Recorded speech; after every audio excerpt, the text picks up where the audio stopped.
பயிர்க்கடன்களை முழுமையாக தள்ளுபடி செய்ய வலியுறுத்தி தமிழகத்தின் பல்வேறு பகுதிகளில் விவசாயிகள் ஆர்ப்பாட்டத்தில் ஈடுபட்டனர்.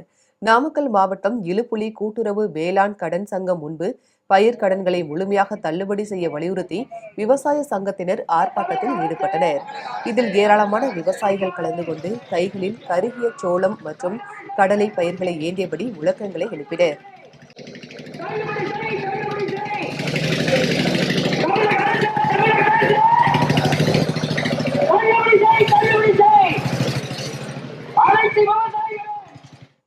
பெரம்பலூர் மாவட்டம் ரஞ்சன்குடி கிராம கூட்டுறவு வங்கி முன்பு தமிழ்நாடு ஏரி மற்றும் ஆற்று பாசன விவசாயிகள் சங்கம் சார்பில் பேரணியாக சென்று முற்றுகை போராட்டம் நடைபெற்றது. இதில் ஏராளமான விவசாயிகள் கலந்து கொண்டு முழக்கங்களை எழுப்பினர்.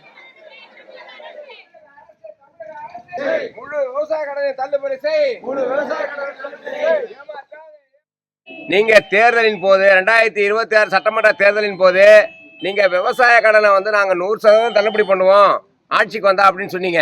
அதன்படி எங்களுக்கு முழு கடனையும் 100% எங்களுக்கு தள்ளுபடி செய்ய வேண்டும் என்று தமிழ்நாடு ஏரி மற்றும் ஆற்றுப்பாசன விவசாய சங்கம் விவசாயிகளை திரட்டி தமிழகம் எங்கும் போராட்டம் நடத்தி வருகிறது. அந்த